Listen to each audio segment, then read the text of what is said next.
Welcome back to Tight Sports. Let's get ready to take a look at Week 11. Yes. Woo. I was 42% last week. I know it's terrible. I gotta do better. I know. It's the truth. Sometimes we try to avoid the truth, but sometimes, we gotta grow from somewhere. We gotta do better this week. Cincinnati versus Baltimore tonight in a few hours. It's really hard to believe how things went last week between the Browns and Baltimore, but I have to believe that it was a very flukish thing. And Cincinnati still has flaws in its defense. But it's not like Lamar did not score versus the Browns, who have a good defense, but I think Cincinnati will probably get outscored in this one. I definitely would give the points and take the Ravens. I think they're favored by 3.5. I got the Ravens tonight going away. Dallas is going into Sunday. Dallas versus Carolina. Whew. Carolina is a 10.5, 11-point underdog in that one. This is not even a game, folks, and I really would be surprised if Carolina does not lose by at least 13. But, it's the NFL. Bryce and them may stand up, but I don't see it. Chicago versus Detroit. Detroit is favored by 10. This is kind of a grudge match. Location, same division between these two, but I don't feel like Chicago will put up that much of a fight. But Detroit has had some down games, but I don't think that's going to happen against Chicago. I think Detroit will not only win this game, but they're going to cover that 10. Yep, I said it. Let's see. The LA 2 votes versus Green Bay. Green Bay is a 3-point underdog.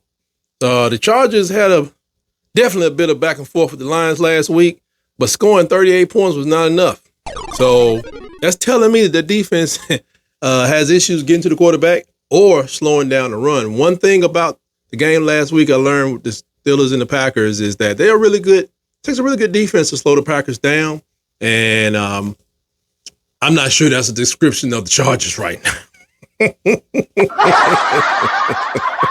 Not the defense. So I'm gonna go with with Green Bay in that one, and I'm gonna go ahead and take them points and run with it. Now Kyler ran all over the struggling Atlanta Falcons last week, and that hot seat in Atlanta, it got to be smoking hot. I mean, sizzling over there. But, the people out of Houston, they not struggling like that. Houston has the offense to definitely get 2 or 3 touchdowns on you, 3 to 4 on the Cardinals. But more importantly, they have the defense to slow down Kyler Murray, man, in my opinion, or make them one-dimensional and make Kyler. That's what Kyler. The new names with each year. Kyler, their one and only ground weapon, because, if they can take away the sky from him, he can run on the ground and just run him out of bounds. So at home, I'll take Houston and give the 4 points away to the Cactus Birds. See, Tennessee and Jacksonville. Doug Penderson's game plans are beginning to smell worse than the waters around the ports in Jacksonville. If you've ever been over there, I have, as a child. Traumatizing smell. Scoutmaster, what is that? What's that smell? Make it stop. Oh, but I digress. But losing to the wrecking crew from San Francisco is one thing, but getting blown out of the water after a bye week, that's enough. It's kind of a hard call because Tennessee has an inexperienced quarterback who was lucky in his first start, but nobody. It seemed like they didn't worry about his arm, and nobody really thought about covering up DeAndre Hopkins, or so it appears. Henry is not able to get off like years of before, but Jacksonville should be able to piece together a win and get the win at home by a touchdown. And that's saying a lot, but that's what I think is going to happen. Okay, L.A. versus Miami. I'm sorry, LV. Vegas versus Miami by 12. Just pick either one of those cities and just go hang out and relax. Don't do nothing. Don't worry about no football. Anyway, Miami was favored by 12 in the middle of the week. Now they're favored by 13.5. I mean, it's seemed to be going up.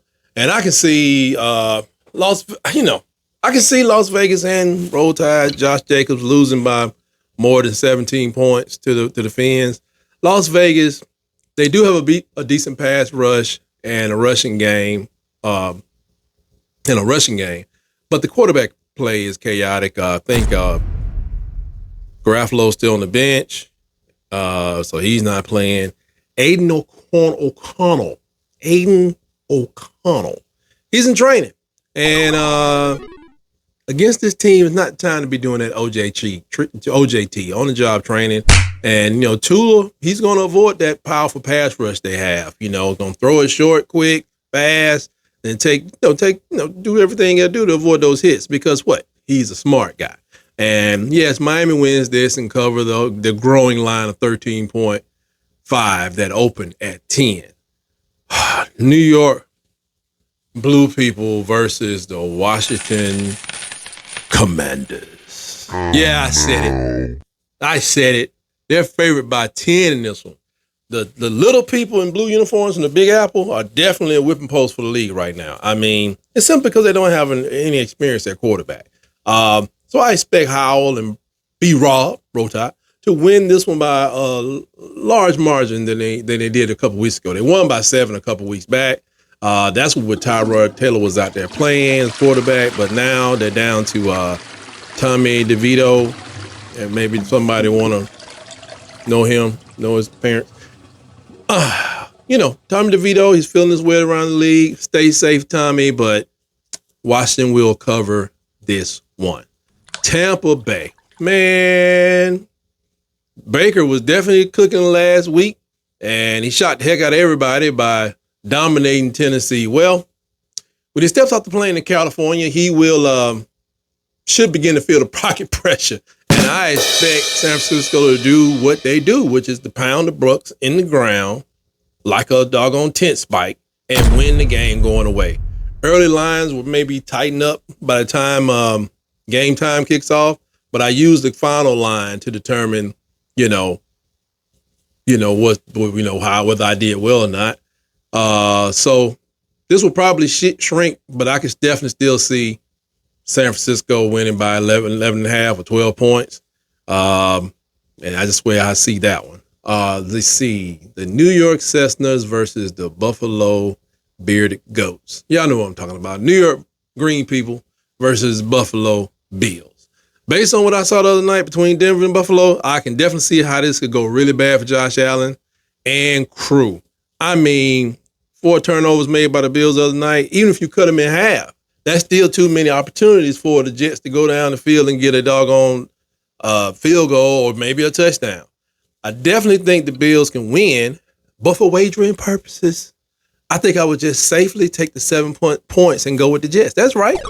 Even with Zach Wilson, who looked better in the first half last week, in that they only lost by 4 points.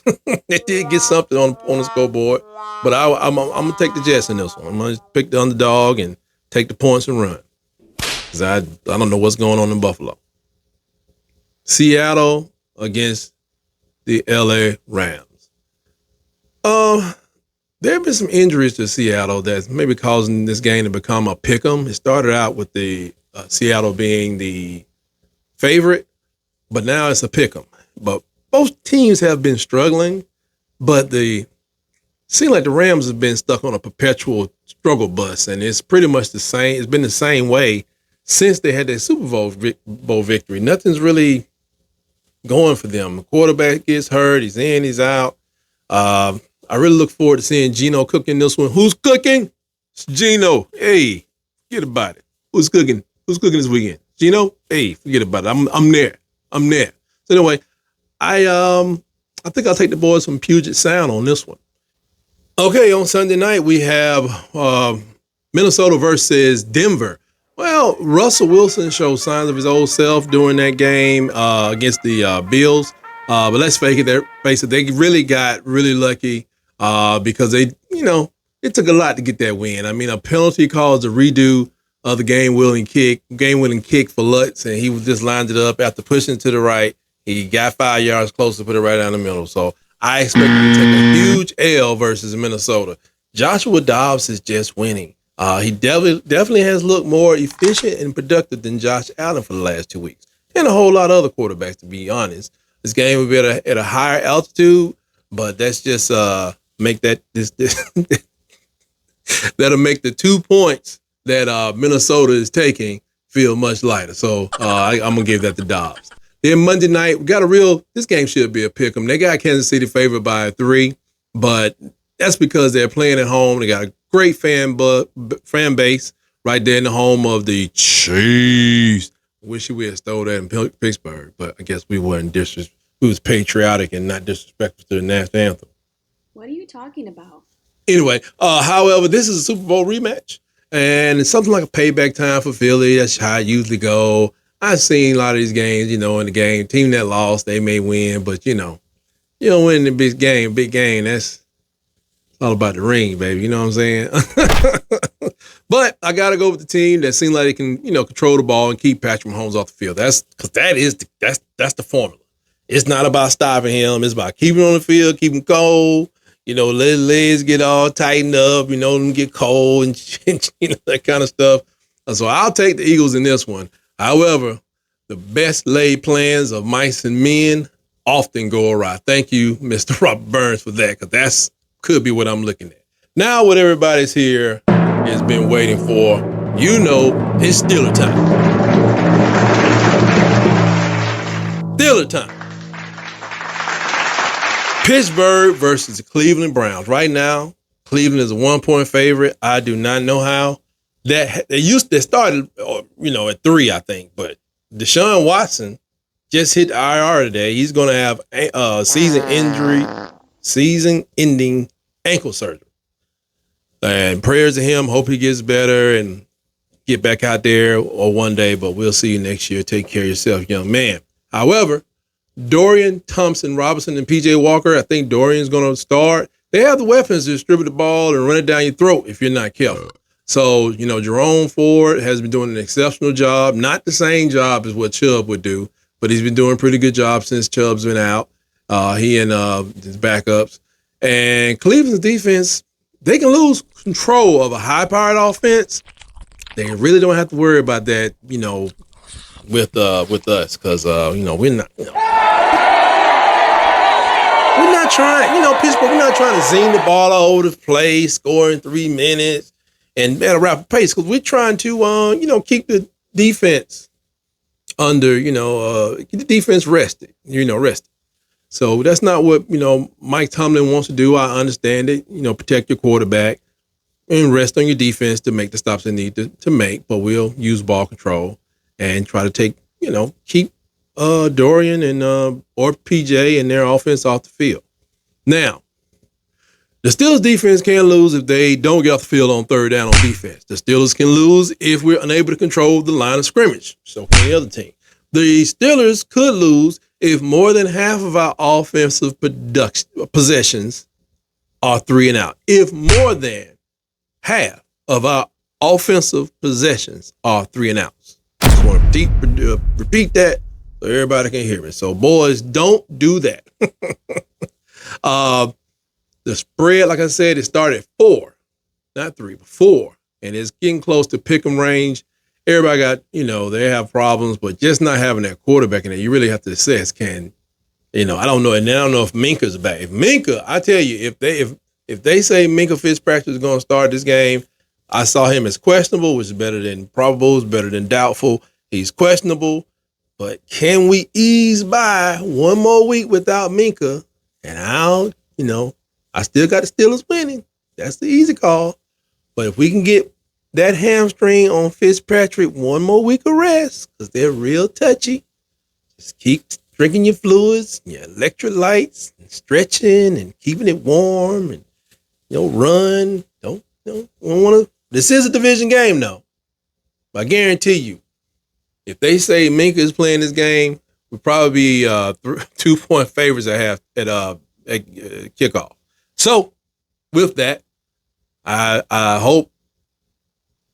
I know we're going to win this game, but I really hope that everybody comes out healthy. We don't need no more injuries, because I know we're hurting that middle linebacker. So that's why I think Minka may make the sacrifice, come on out there and play. But not really scared of them as I am with Watson playing. But, just got to be careful. You don't, forward break one, you're down by 7, and I don't want to see none of that.